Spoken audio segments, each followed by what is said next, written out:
योगेन चित्तस्य पदेन वाचां मलं शरीरस्य च वैद्यकेन योपाकरोत्तं प्रवरं मुनीनां पतञ्जलिं प्राञ्जलिरानतोऽस्मि आबाहुपुरुषाकारं शङ्खचक्रासिधारिणं सहस्रशिरसं श्वेतं प्रणमामि पतञ्जलिं हरिः ओम.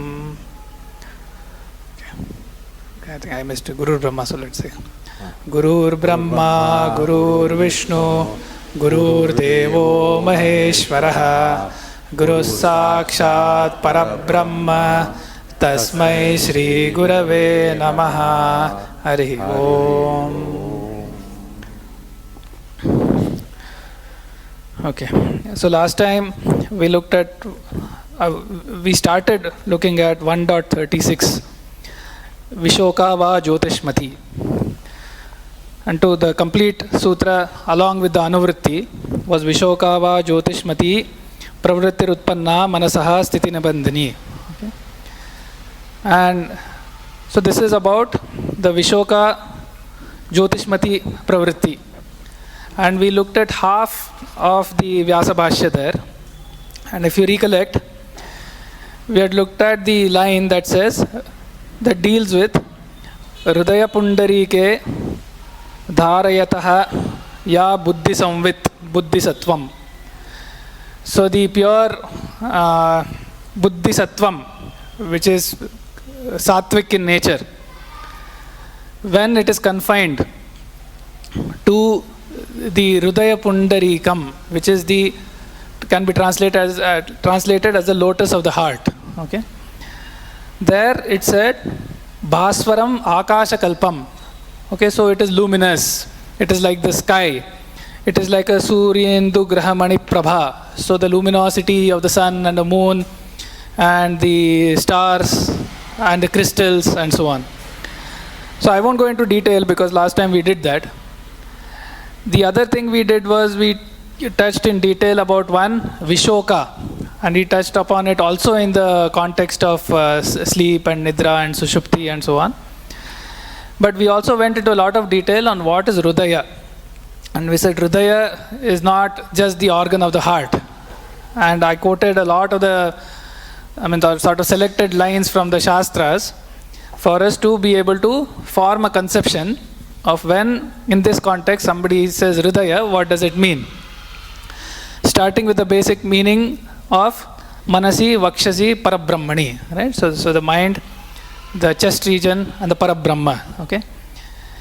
Then we looked at how the Parabrahma, Paramatma resides in the Hridaya, and so on, okay? So now, we don't go again into the detail of that, so we don't want to repeat it.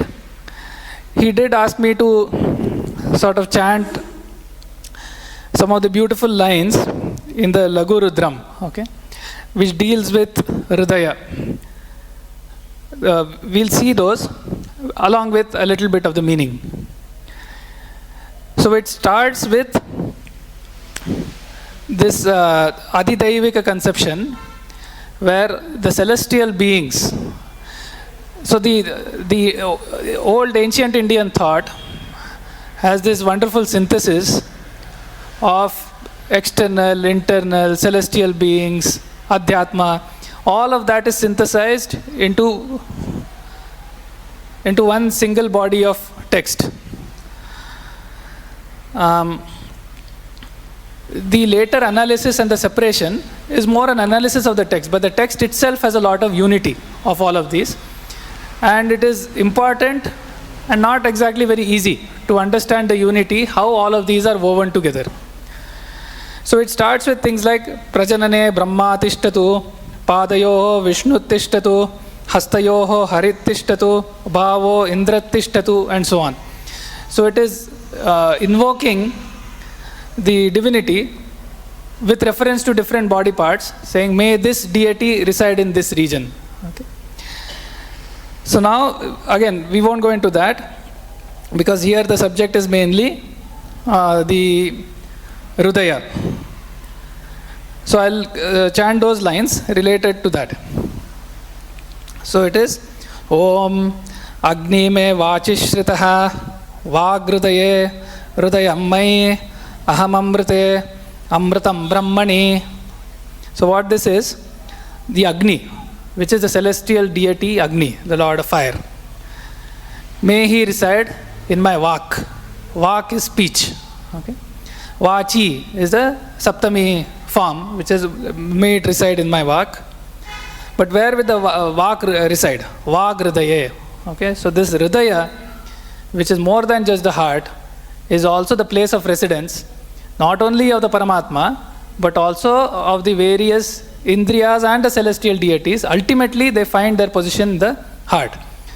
Because the Sankhya Yoga and so on, they have this conception of evolution, right? So this is a Parinamavada.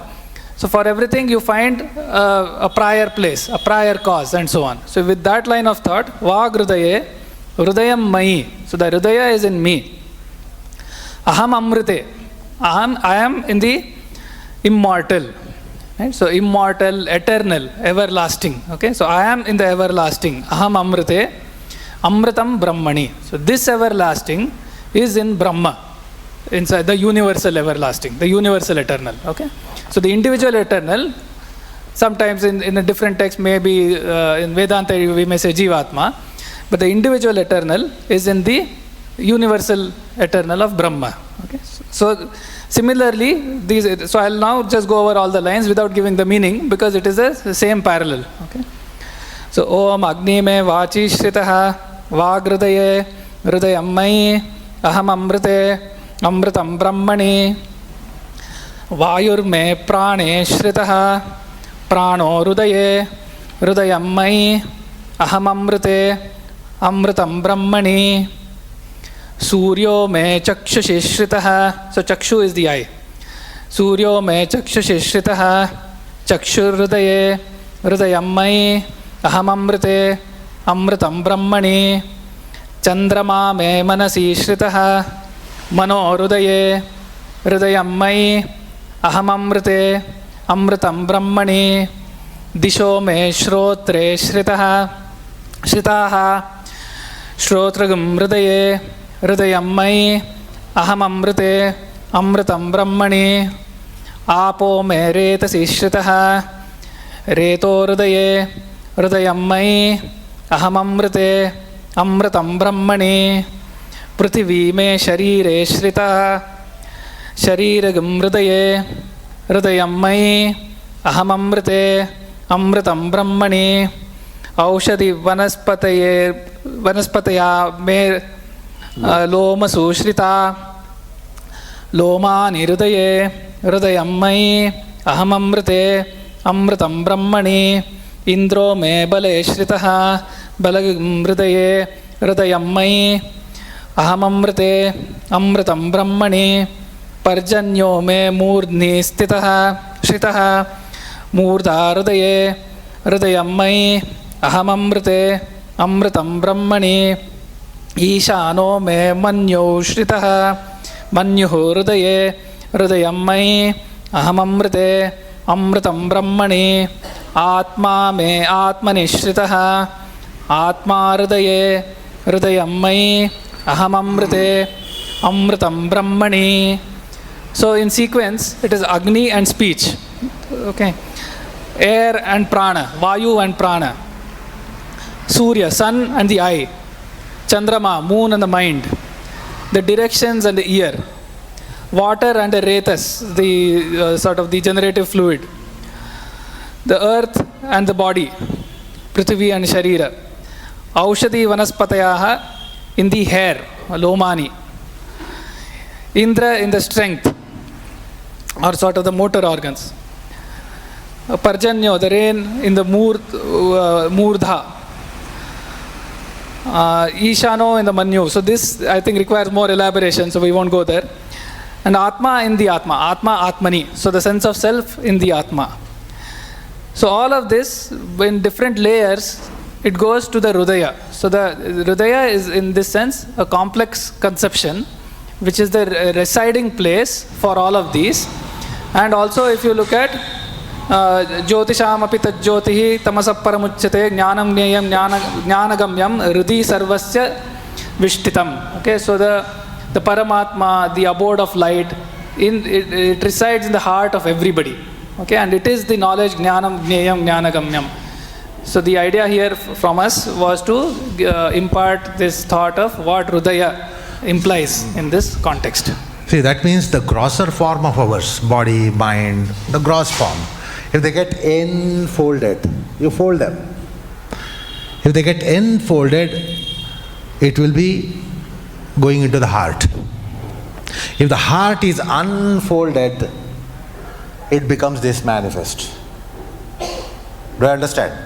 The whole gross of ours, our body, mind, senses, organs, our identities, the gross matter of ours, if it gets enfolded, gets folded in, then it will be heart. And if the heart is unfolded, it is we. So our seed form is in the heart, that is what it says. And then what are we?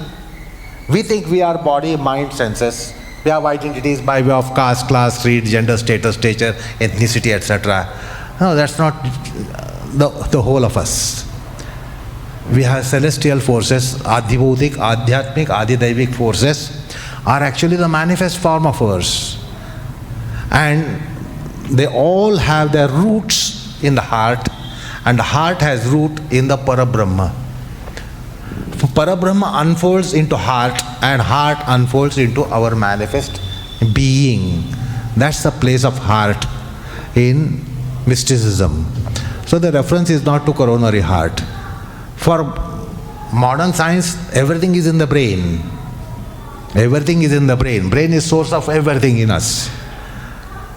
But the brain also has a source in the heart according to mysticism. Heart is very complex.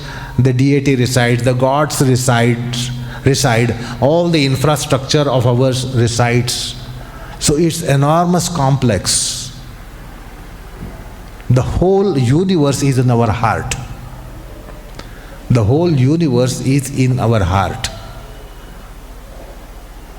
So that's the first offshoot from absolute Brahman for manifest creation. And from heart, all these manifestations take place in the bio world. And the bio world consists for human beings of Adidaivik aspects also. So that's put in the small passage of Taittiriya Aranyak. Just as a reminder, last time we also touched upon how our Guruji in his teachings would bring in the aspect of the heart several times, right? It's a don't do with the brain, do with the heart, and four chambers of the heart and so on. So we mistake the heart to our heart, which comes in anatomy. And even in our usage, we at the most say bottom of the heart. The genuine feeling, we say it is bottom of the heart. Bottom of the heart doesn't have genuine feelings. It has actually all dirt. Core of the heart. So the usage philosophically should be core of the heart, not bottom of the heart. Bottom of most of the things is not good. Do you follow? Foul matters is at the bottom of everything. So that's a wrong expression which has come in common man's parlance. I love you from bottom of the heart. And that means it's not a praisable condition. It should be core of the heart. The core of the heart, we have divinity. We have all celestial, glorious, transcendent qualities at the core of the heart.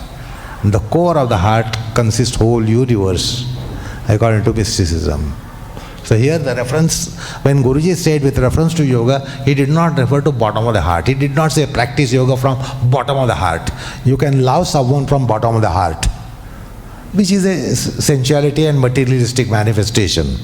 Anything from the bottom of the heart has material manifestation. Anything from the core of the heart has a transcendent manifestation. So the bhakti will be from the core of the heart.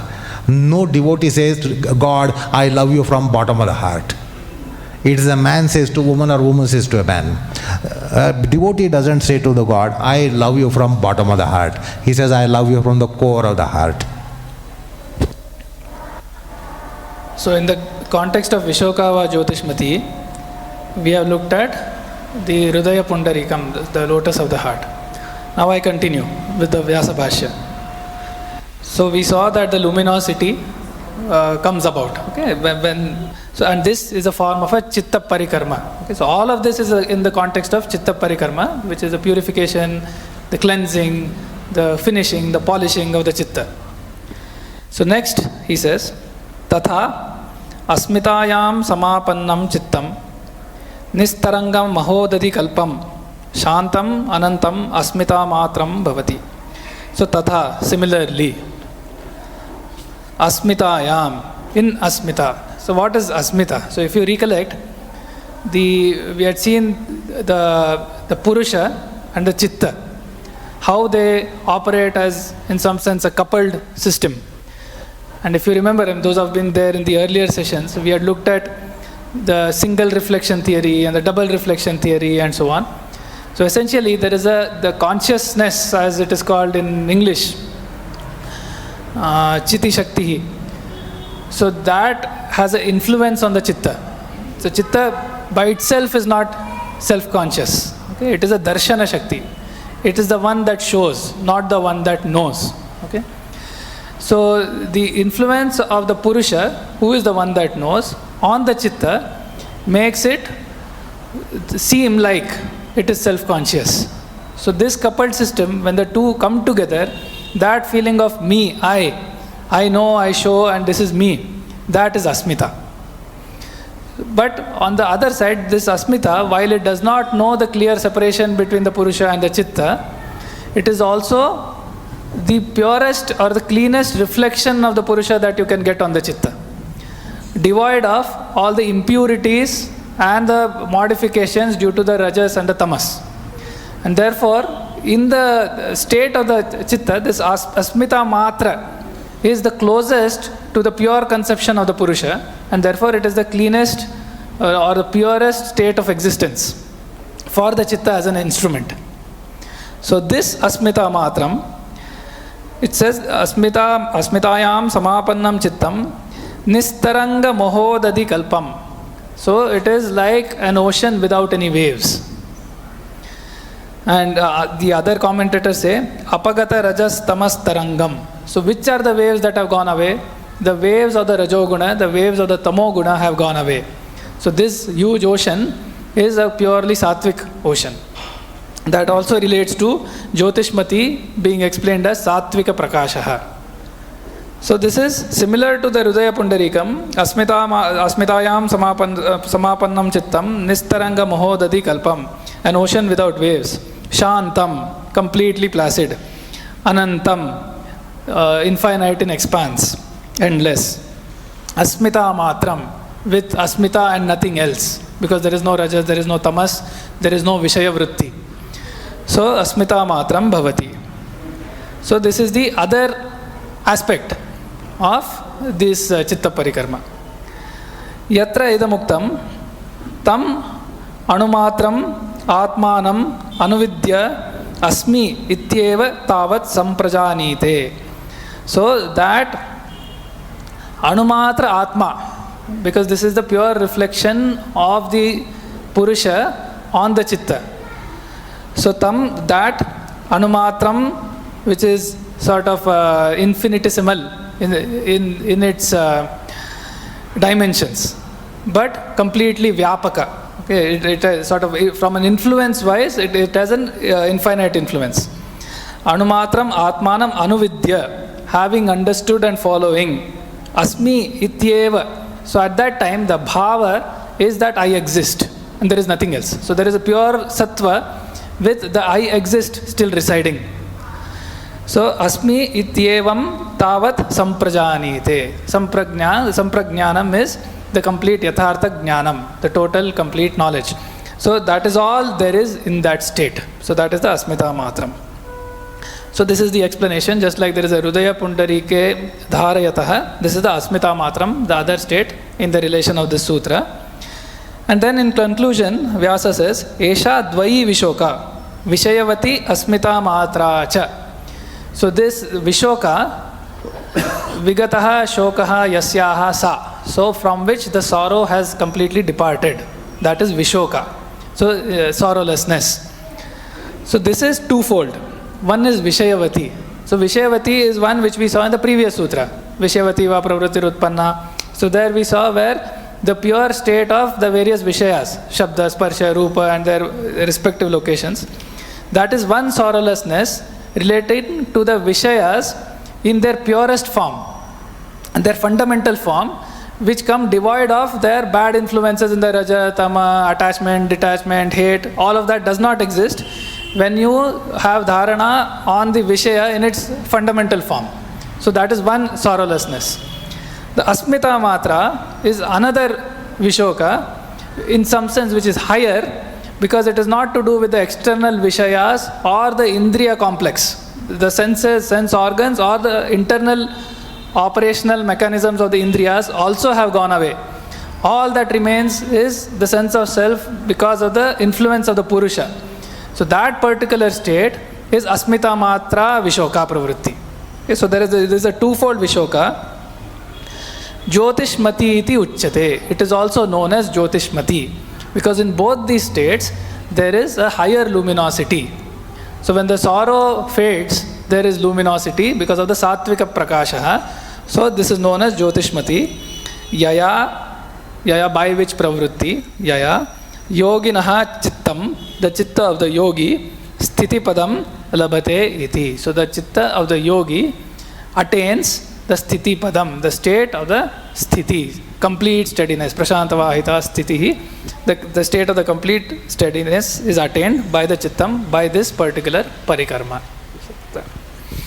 So the Vishoka Pravritti and Jyotishmati Pravritti. Vishoka Pravritti itself is Jyotishmati Pravritti also, because when there is sorrowlessness to acme conditions, absolute sorrowlessness is not just sorrowlessness. Absolute sorrowlessness is a luminous condition. Absolute sorrowlessness is a luminous condition.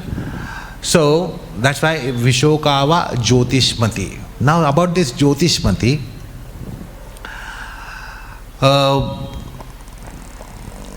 our core aspect is Atma, and then we often hear about Atma Prakash. Atma Prakash. Prakash means luminosity.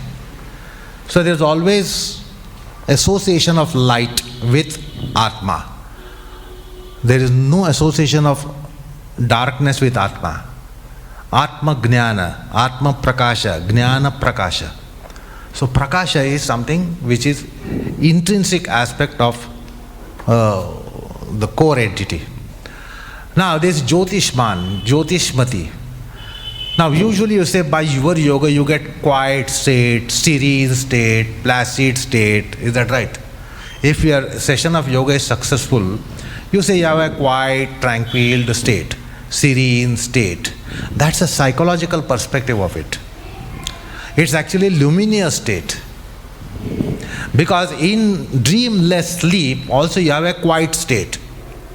You can't say it was a dreamless sleep but I was this quiet. Not possible. It has to be a quiet state. When it's a dreamless sleep, undisturbed sleep, it's a tranquility. There's a tranquility in it. But there is no luminosity in it. That is why we are not able to understand the state of sleep, because it is total dark. So in sleep we have sorrowlessness, but there is no luminosity. So we can't identify the sorrowlessness because of lack of luminosity in sleep. But when it happens in a conscious plane or super conscious plane, there is luminosity, because that's the intrinsic aspect of sorrowlessness. Now this about Jyotishmati Pravritti, let's see how it comes in yoga. See now, your ears are opened. If you plug your ears absolutely, because even if you plug your ears now, you still hear external sounds, is that right? We can't really absolutely plug the ears. But if you can do it, suppose you are in a sound proof studio. So you already are, external noise, external sound. No external sound comes in a studio like condition, sound studio.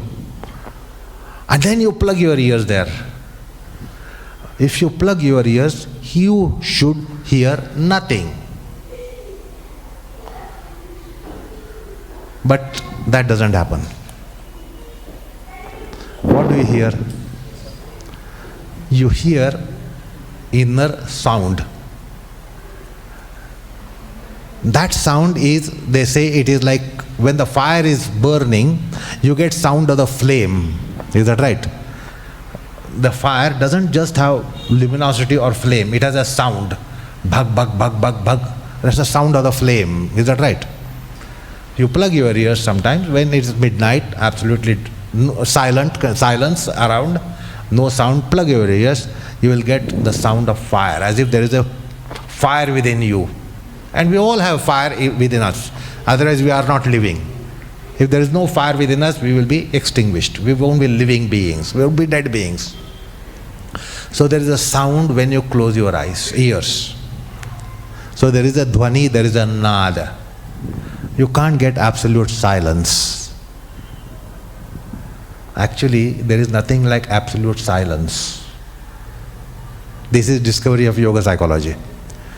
That there is nothing like absolute silence. Silence has to be heard. How you confirm that something is silent, there is silence? Not absence of hearing is not silence. If you don't hear, you don't say it is silence. Therefore you hear the silence and you say it is all silence. Silence has to be heard. Silence is not absence of hearing, precisely. Otherwise, a deaf person will always have silence. Deaf person has absence of hearing. So silence has to be heard. There is no possibility of having absolute silence at all. Why? Because within you there are so many sounds. Today we are aware of ultrasound. That means what? The sound is intrinsic to us. We cannot be soundless at all. If we are soundless, you are unsound. If you are unsound, it's ill health. The sound is so intrinsic aspect of us. So if the ears are plugged, you are going to hear inner sound. Now if your eyes are closed,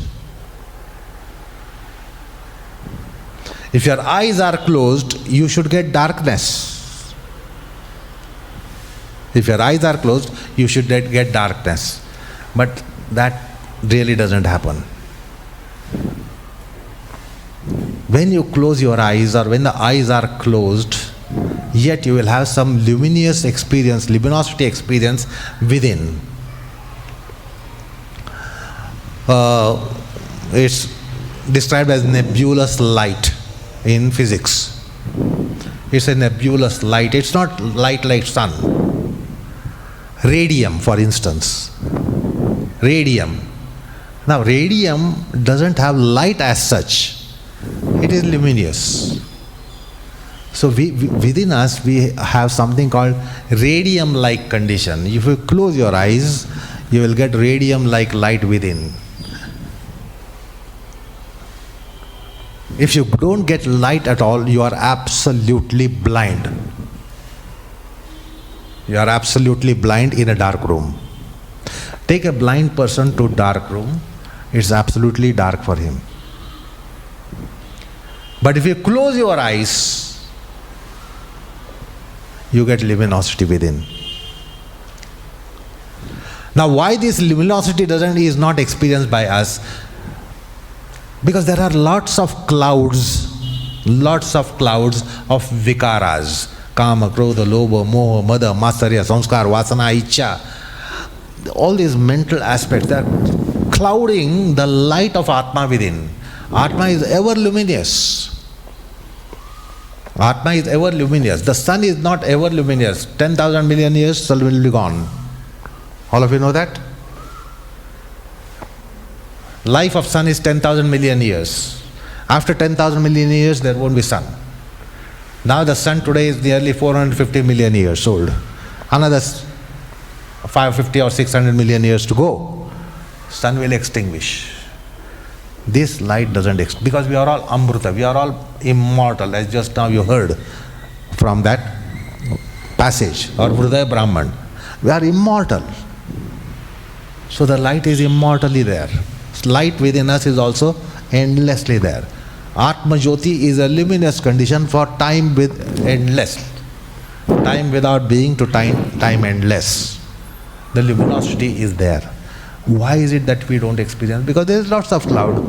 There might be bright sun in the sky, but it can be a month of like monsoon month, Ashad Mas. Now we have at 12 o'clock we can have overcast conditions to the extent that it almost becomes dark as it happens at 7 o'clock in the evening. At 12 o'clock at noon. अंधारून आलं असं म्हणता. म्हणजे काय? It is because of the clouds. So we have lots of clouds of psychic aspects, mental aspects, emotional aspects, samskar, vasana, vikaras, kama, krodha, lobha, mada, matsarya, etc. Thick clouding. That's why we don't get the light. Now in yogic state what happens? The clouds are rarefied or the clouds are driven away. And that's why you get luminous state within. Like when the clouds are no longer in the sky, you get the sunlight, moonlight reaching you. But if it is clouded, it doesn't reach you. So in a yogic process, these clouds are thinned down. Or that the clouds are driven away from that heart. And then you get the light. There can be clouds in the sky, but if they are not veiling the sun or moon, you get the sunlight or moonlight. You don't have to have a clear sky necessarily all over. Just that wherever the sun is, wherever the moon is, if don't have clouds there, you get the sunlight or moonlight. So around the heart, when the clouds are mobilized, then you get luminosity within you. So by yogic process, you get this Jyotishmati Pravrutti. It's not just quiet condition, serene condition, placid condition. This is on the psychological front. But in your being, there is a luminosity. If there is no luminosity, that means you are fast asleep. In Shavasana, if you don't have luminous condition, you are fast asleep. Does that happen? In good Shavasana, you are not fast asleep yet. That means what? You are luminous. There is a luminosity within you. There is a light and you experience a light and therefore you are not sleeping. If you don't experience the illumination, the luminosity of the hall, that means you are fallen asleep. But if you see the light here, that means you are not fallen asleep. So in yogic process, you don't just get tranquility, neutrality, virginity, purity, etc., etc., quiet condition, serene condition, sublime condition. There is also luminous condition. Otherwise you have to be equated with sleep, because in sleep also you have tranquility, neutrality, virginity, sublimity, purity, piety, sanctity, sanity, equity, equanimity, equilibrium. Is that right? In your dreamless sleep you also have such a state. But then you don't have luminosity. Therefore you say it's a dormant state. It's not a wakeful state. In yoga you will get a wakeful state, yet there will be not only tranquility and quietude or placidity of the mind, but also luminosity of the mind. That is Jyotishmati Pravrutti. If you have slept in your yoga, there is not Jyotishmati Pravrutti. There is Vishoka Pravrutti, because you are without sorrows. Why? You have gone to sleep. So it is not yoga. You have gone to sleep actually. It can sometimes happen you are in half halasana and you have gone to sleep. So it is no longer halasana or viprikarni. You have gone to sleep. But there is a twilight condition. Vishoka comes and then you get the blanket of sleep. So just before you go into that sleep in halasana, in viprikarni, janu shirshasana or any asana, There is a twilight condition. So we touch the Vishoka, and then the Vishoka is also gone and we go to dormancy. Vishoka pravrutti in yoga. In sleep we don't have Vishoka pravrutti. We have Vishoka state. Vishoka avastha. But that here mentioned is Vishoka pravrutti. Similarly, Jyotishmati pravrutti. So Vishoka is always Jyotishmati in yoga. Jyotishmati is also Vishoka in yoga. There is luminosity in Vishoka pravrutti, not just lack of luminosity in Vishoka pravrutti. But in Vishoka avastha you can have darkness. No luminosity because you have fallen asleep, you are unconscious, you are in comatose. In comatose also you don't have sorrows. But that's not Vishoka pravrutti. It is Vishoka avastha. And here Vishoka pravrutti is also luminous pravrutti. Jyotishmati pravrutti. In yoga, do you get light or do you have total dark room within? If you have total dark room, that means your yoga is gone on wrong tracks. Do you follow? So Jyotishmati is to be understood like that.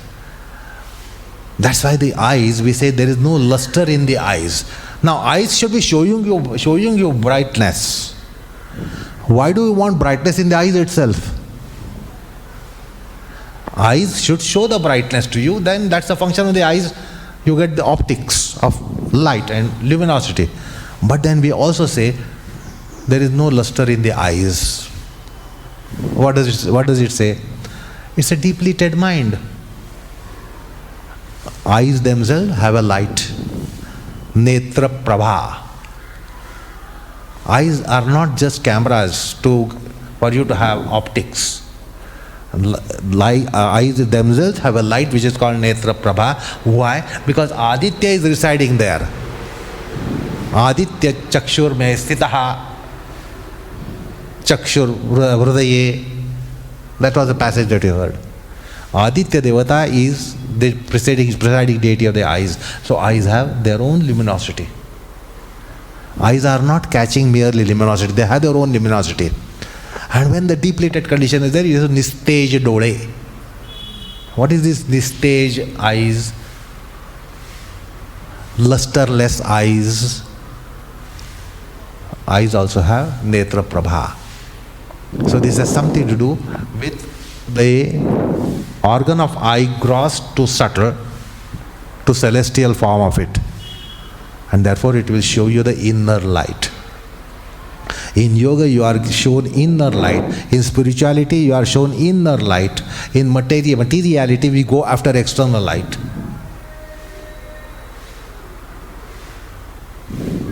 So we go towards prakashita. Whereas, as I said last time, we should go towards prakasha. Tamasomar jyotirgamaya. We are not really going towards light. We are going to lighted. All that is lit, we are drawn towards it. So we are going towards what is lit. And Jyotishmati Pravritti is going towards the light. You have light only inside. You can't go after light outside you. You will only go for lighted outside you. Inside you don't go to lighted. You go for light. There is nothing lighted in the light inside. That's why last time I quoted Yatra nanyat pashyati yatra nanyat shrunoti yatra nanyat vijanati Brihadaranyaka Upanishad. Where there is nothing to see, nothing is seen. Nothing to be heard, nothing is heard. Nothing to be known, nothing is known. Why? Because the knower himself is known. In mysterious state, knower himself is known, then what is there to be known? Nothing to be known at all. So in that light, you see nothing. You see yourself. In this light, you see everything, but not yourself. Do you understand? In this physical light, you see everything, you don't see yourself. In that light, you only see yourself and nothing else. That is Jyotishmati Pravritti, which yogic processes give you. Adhyatmic processes give you. So important is Jyotishmati Pravrutti, and it is other side of Vishoka. You can't say I have Jyotishmati but no Vishoka, I have Vishoka but no Jyotishmati. He just now told you. There are two sides of the same coin. If there is Vishoka, there is Jyotishmati. If there is Jyotishmati, there is Vishoka. Vishoka itself is Jyotishmati. Jyotishmati itself is Vishoka. So one facet is that sorrowlessness. Other facet of it is luminosity. Is that right? Like a coin. One side is the head of it, the other side is the tail of it. Now head is opposite of tail. The tail is opposite of head. So you accept both. When they are diametrically opposite, you accept. When you accept a coin, you are accepting the head and tail of it. That means you are accepting which is diametrically opposite. Because head is not tail and tail is not head. Other side of the head is tail, other side of the tail is head, and you are accepting. Here the other side of that is, Vishoka is one side, Jyotishmati is other side. Vishokava Jyotishmati, when you are deep inside, in the internal journeys, internal conditions, you have Vishoka Jyotishmati Pravrutti. Okay? I think that's enough for the time being. So now we move on to the next sutra, 1.37, which gives another parikarma. Okay, because this sequence of sutras is providing alternative and different means of parikarma one after another. So this one gives the next, 1.37. It says, Vitaraga Vishayam Vachittam.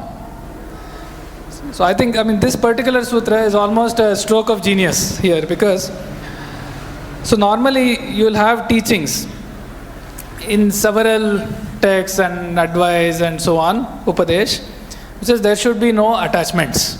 Right? So remove all your attachments. There should be no attachments. But that's sort of easier said than done.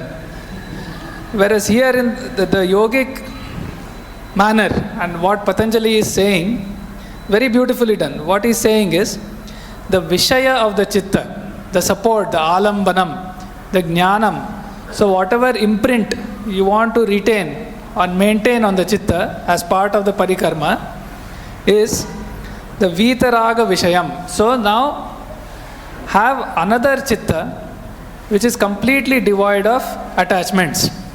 So whether it could be like, say, Vyasa, Shuka, Hanuman, whoever. So the another chitta which you know is completely devoid of attachments, make that as the Vishaya for your contemplation and confinement. Now if you remember the mechanism of cognition as taught by the Sankhya Yoga, the chitta takes the form, as it were, of the object whose knowledge we are getting. So the jnana is actually the chitta molding itself as per the object. And here if the object of the jnana is a vitaraga chitta, vitaraga vishayam, is a person or a chitta which is completely devoid of attachments, if that is the object, then the person who is practicing this, his chitta will take that form. And automatically the desires go away. Right? So this is a very beautiful indirect way, because it is not easy to tame the mind and tame the desires and so on. So here it says, okay, you don't have to. There is a way, there is a parikarma where the alambanam is a vitaraga vishayam, a vitaragam chittam. That is the alambanam for the chitta. So the Vyasa's commentary is just one line. It says vitaraga chittalambanoparaktam. So vitaraga chittam, a chitta which is devoid of attachments, avoid of raga. So alambanoparaktam, so the colored by that particular alambanam or support. So when our chitta is colored by a vitaraga chittam, by another chitta, another person, another revered person who is devoid of attachments, then va, because this is an alternative for the parikarma, yoginah chittam stitipadam labhate iti. So automatically the chitta of the yogi attains sthiti. Right? So this sort of a stroke of genius to come up with this way. So rather than battling the raga and the desires, you choose your object of contemplation accordingly, which is another chitta, which is vitaraga chittam. That becomes the alambanam, and therefore the yogi's chitta, the yogi who is undergoing this parikarma, his chitta attains sthiti. Now let us also, there is another big genius I want to mention here, which is Guruji's teaching in this context. Okay, and here I hope now we'll appreciate how Guruji's approach has been here. So it says, Guruji says, in the same way, one can also contemplate each stage of an asana or each movement of breath in order to bring the chitta to a state of desirelessness. If consciousness is kept free from desire, it becomes pure. Mere withdrawal from the world does not in itself achieve this aim. So in a nutshell, this gives sort of the genius of Guruji's approach to the subject, which is a sort of beautiful blend of practice and the theory of the Shastras, which is not easy to appreciate unless one has gone through the learning of the Shastras and the doing of the classes and the learning. So hopefully by this point, so we are at Sutra number 37, there is some appreciation, at least for people who have been coming for multiple sessions, of the depth and the breadth of the Shastras and the philosophical material in there. And what Guruji has been doing, he has been relating each of these aspects to the practice of the asana and pranayama and trying to teach that through various angles. Now he is saying mere withdrawal from the world does not in itself achieve this. So if it's a purely theoretical approach, where we are reading all the books and we are saying, okay, I'm trying to meditate, I'm trying to remove my desires, but it is not happening. So that is one side. Then the other side is no philosophical background and simply doing asanas and pranayama, where we are attempting, okay, there is flexibility, there is stiffness, and organs sometimes there feels much better, sometimes, oh, there is a catch, there is a problem. So here what Guruji has been doing is this blend of the two, which is essential. And here I hope we can appreciate that, because at this point, like Prashant sir also teaches in the classes and Geeta auntie has been saying, the position of the asanas are sort of special positions where the body, the mind and the various layers, prana and the organs are sort of in an integrated state. There is a unity.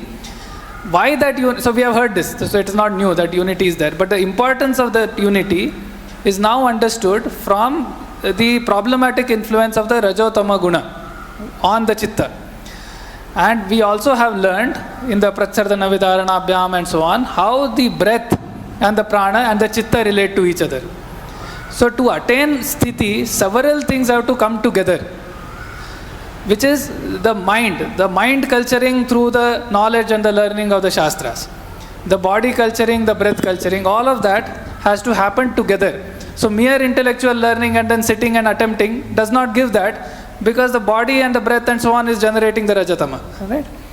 So this combination of all of them coming together without making it unnecessarily complicated and directly teaching it in the classes. Right? So that is another genius that you probably have heard in many contexts, but I am hoping that with this level, now that we are at Sutra 37, the importance of bringing the philosophical aspect, right, bringing the culturing of the mind, is now you can sort of begin to appreciate what is being done. And this is also evidenced in a lot of the Yoga Upanishads. For example, it will say for the prana and the nadi to get activated, the mana has to ignite the prana. Right? So now this manas is also an entity which needs to have its own purification, but not just by reading and trying to get rid of desires and so on. The prana and the mana, they interoperate to do that. And for them to interoperate, this particular mechanism, this particular method is important to understand. And that is where, just like the genius in the Vitaraga Vishayam Vachittam, there is a genius in the teachings of how it has been done. And we'll bring that aspect, we have been bringing that in the different sutras, but I'm hoping that understanding is deepening and the appreciation is increasing as we are going through this. So I thought this was a good point to state that, and how Guruji has beautifully said, Here it says, okay, the alambanam can be another desireless chitta. So some people might have this understanding of, oh, Hanuman and Vyasa and so on, others may not. So Guruji then says, okay, you can contemplate on each stage of an asana or each movement of the breath. And that particular alambanam is also a parikarma of the same nature as has been taught in this sutra number 37. So, Vitaraga Vishayam Vachittam. Vitaragam, Vairagya. Vigataraga is Vairagya. Vigataraga is Vitaraga. Now, the Vairagya sadhana in our tradition, Vedic tradition, it's not just give up everything, give up this, give up that, give up everything. That's heterodox Vairagya. Now, that's why he told you it is easy said than done. To be giving up all those things, it is easy said than done. But if you look at the classical kind of precepts of Vairagya, if you look into the Vyasa Bhashya, where Vairagya has been referred to, you will get to know. There are several types of Vairagya. Now, Vairagya is, there are two ways. Sometimes your mind is in such a condition that nothing allures you. Is that right? Sometimes you are such a state of mind, nothing allures you. You are not getting attachment, etc. Although there is attachment worthy object in front of you. It is state of mind. Say, first moment when you wake up in the morning, you are not easily stimulated by even bewitching objects. It is after a little while that you will be coming under the spell of bewitchment. But the first moment on your waking up, it is such a state of mind that the mind itself is proof to any sensuality, against any sensuality. So the mind is insulated, mind is cultured, or mind is in such a state. So the mind itself can have a vitarag condition. The other one, sometimes the object in front of you can radiate vitaraga condition. If the object is sensual, you know what happens to your mind. When the object is sublime, it will quieten your mind. Your mind may be volatile, mind may be passionate, but just sight of that object, the mind is cultured. So there are two ways. One is to have support of object and sublimate the mind. The other one is mind itself sublimated and then encountering with the objects. Sublimate the mind and encounter objects, or have objects sublime objects. So these are two ways. So here the other way is being mentioned, vitaraga vishayam va chittam. That means it implies the mind is not vitaraga. The mind is not dispassionate. That's why he says take support of objects. That means the mind is not in a vitaraga condition, not in vairagya condition, not in dispassionate condition. The mind is passionate, the mind is colorful. Now you want to quieten the mind.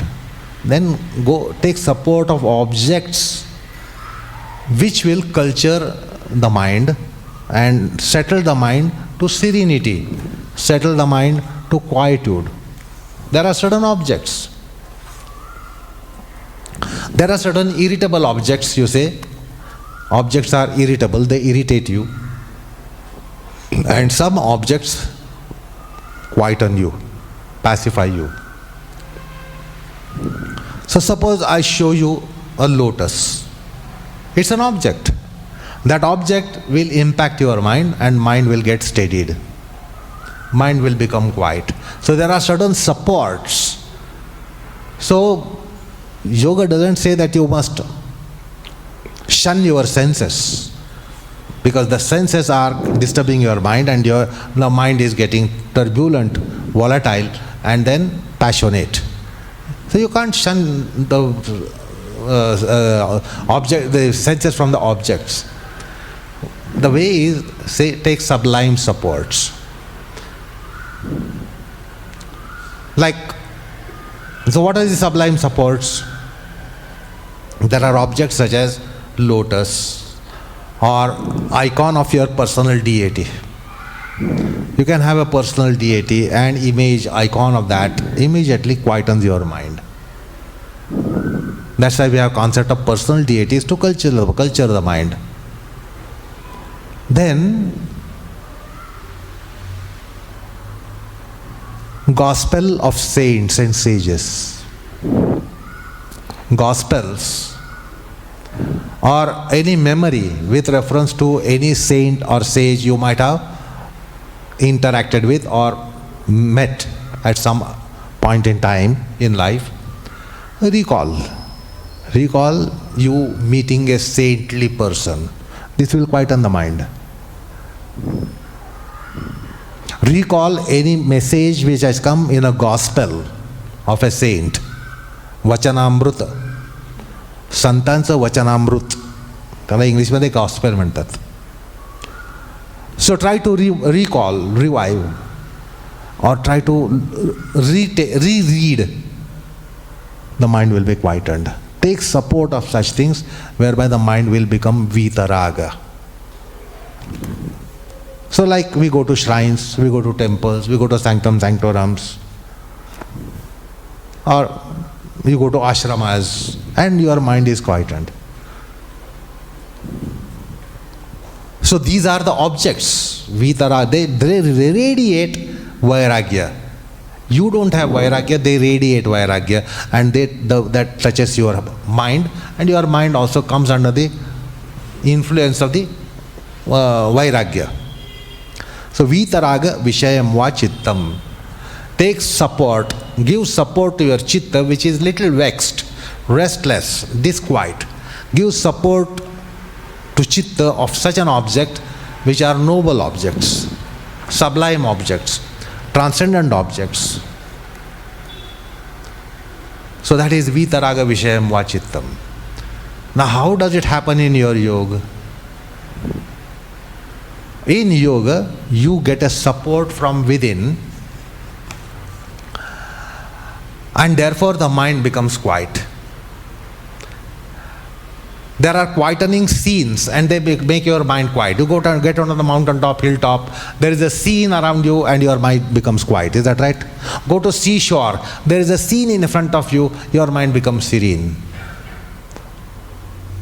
Now if you are in yoga, you are in asana and pranayama, which is there such object? There is no such object. There is no seashore. There is no hilltop. There is no mountaintop. How does the mind become quiet? There is a support. There is a support of associated body, mind, breath, senses, which gives you sublime and noble state. This associated needed condition is a marvel of yoga technology. See, you go back home, you go to your kitchen, you have a container which contains tea leaves. You have a container which contains sugar. You have a container which contains milk. And you have a container which contains water. Water itself merely, milk itself merely, tea leaves merely, sugar merely. What will they do to you? But you prepare a hot beverage such as cup of tea. What happens? Amruta tulya. So it gives you almost a nectar, celestial beverage is prepared, while the ingredients of them are really not so bewitching or delightful. Water is not delightful. You don't drink water for delight. Oh, water, beautiful water. It's not is the case of mere milk. Sugar is sweet, but it's not relishable. You don't eat sugar and say, what delicious sugar. Sugar is not delicious. Tea leaves are actually bitter, very, very bitter. So go back home, bite some tea leaves and experience. Wash the mouth. Spoonful of sugar, take it in the mouth, eat it. Take spoonful of milk and water, see what happens. But when they come in association, amalgamated form, compound, when they become a compound, it becomes celestial beverage. That's why you say Amruta Tulya. So when body, mind, breath, senses, organs, psyche come together in asanic process, you have such a support, you have such an object. That object itself radiates vairagya. That is why they are yoga asanas. If they are yoga asanas, open out the factors. Yog plus asan. Okay. Yog, what is yoga? Samadhi. That means samadhi asans. What is samadhi? Abhyasa vairagya abhyam. The composition of abhyasa and vairagya in proper proportion is samadhi. Like proper proportion of tea leaves, milk and water and sugar, proper proportion and the process, you get the beverage as tea, hot beverage tea. Similarly, abhyasa and vairagya compound gives samadhi, and that is yoga. So abhyasa vairagya asans. So asanas are abhyasa asans and vairagya asans. If they are vairagya asans, that means there is an object within you which is vitaraga. So in yoga we get an object which is vitaraga. You may not have vairagya. You may not have vairagya, but that object radiates vairagya. Just as when you see a noble object, you are not noble. Object makes you noble. Is that right? You are not noble. Object makes you noble because it radiates vairagya. Now you don't have your radiation of vairagya, you depend upon foreign radiation from an object. Beautiful scene, sublime scenery, riverside, lakeside, seashore. It makes you sublime. So in asanas you get vitaraga vishayam. Yoga is not going away from objects, going after objects which are sublime radiators or sublime radiating. We always have support. You can't be doing asanas without support within you. There is a support within you, that is a vitaraga vishaya. It is support by combination, associated condition, needed conditions, unified conditions of body, mind, breath, senses, organs, psyche, consciousness. It's a wonderful beverage when they come together in proper proportion. Like these ingredients of tea, when they come in proper proportion in a process, they become nectarine. And yoga, your own embodiment, which is otherwise a problem. Body is a problem, mind is a problem, your organs are a problem. But when they come together in proper proportion, they turn out that kind of thing. Like in edible things, they turn out delicacies. Here it turns out vitaraga support.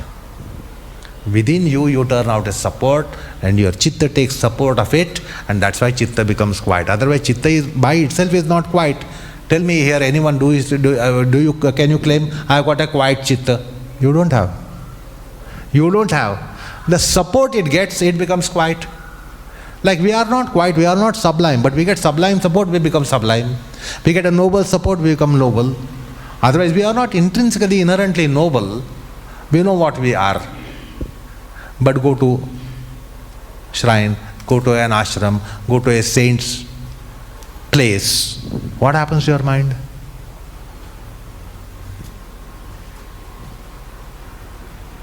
So sometimes go to Alandi, sometimes go to Dehu. What happens to your mind? What is not your state of mind? You get the state of mind because of the support. Because that's a noble place. So vitaraga vishayam vachittam is a glorious support. When the mind is not itself having that quality, yogic quality, you can have support which will make your mind yogic. At least there is a reflection of yogic aspects in the mind. If you are not beautiful or you can't sight beautiful things, at least see beautiful images, beautiful photographs, beautiful reflections. So when we cannot get direct objects, we go for such things, reflections, photographs, images. So similarly, the mind gets such things. You don't have it, this is the image which is reflected on your mind, and then your mind becomes quiet. Vitaraga Vishayam is a support, taking support of a Vishaya. So yoga is not alien to objects. Objects are not alien to yoga. We have to take objects in proper shape, proper form, proper condition, proper state. Then they are allies. See, you might be fond of ice cream. Some of you might be very fond of ice cream. You may say ice cream anytime. Like some of the coffee shops, they have a board, anytime coffee time. That's for those who are, addicted to coffee. For any time, coffee is good for them. Coffee addicted people. Actually, it is not right. Suppose you are ice cream addicted. You are ice cream addicted. I see that you are fast asleep at 2:30 midnight. I wake you, shake you, wake you up. I have brought your favorite flavor, take it. You won't like it. You will say, why do you disturb my sleep? Although you have bewitchment for ice cream, that's a state of mind, you don't take it. That doesn't mean that you have vairagya. But such a condition such as vairagya. So similarly, there's the supports. There are supports for vairagya, take recourse to supports. If we don't have vairagya, none of us have vairagya, then we can take support of which is vairagya manifestation, and then we ennoble our mind. When the mind is ennobled, we become dispassionate. In yogic process, we take support of that. Asana, pranayam, dhyan, whatever. We take support of vitaraga vishayas, and therefore we become vitaraga. Okay. Okay, so just before closing, a couple of things. So I thought I'll just, so there is this term, vitaraga chitta lambanoparaktam. So I thought I'll just open it out. So it says, vitaragaha krishna dvaipayanadayaha tesham chittam. Okay, so the vitaragaha, so people without any attachment, like Krishna dvaipayana vyasa, their chitta. Okay? Or you can say vitaragam chatat chittam. So this is vitaraga chittam. It's a wonderful piece of instruction. If you don't have noble mind, take support of noble mind of Vyasa, Gnaneshwar. ज्ञानेश्वरांचं चित्त कसं होतं हा थोडा विचार जरी केला ना ते तुमचं चित्त प्रसन्न होईल. आपलं चित्त प्रसन्न नाहीच आहे. Our chitta is not noble. Our mind stuff is not noble. But just try to imagine what must be the chitta of Gnaneshwar, Vyasa, Shuka, Veda Vyasa, etc. So that will also give some cosmetic treatment to your mind, and your mind will become quiet. So if you are not beautiful, you have cosmetic kit with you. So there are cosmetic kits for mind as well here, which yoga gives you. If you are not beautiful in your mind, use this cosmetic kit. So at least become temporarily beautiful. Because cosmetic kit only gives you temporary beauty.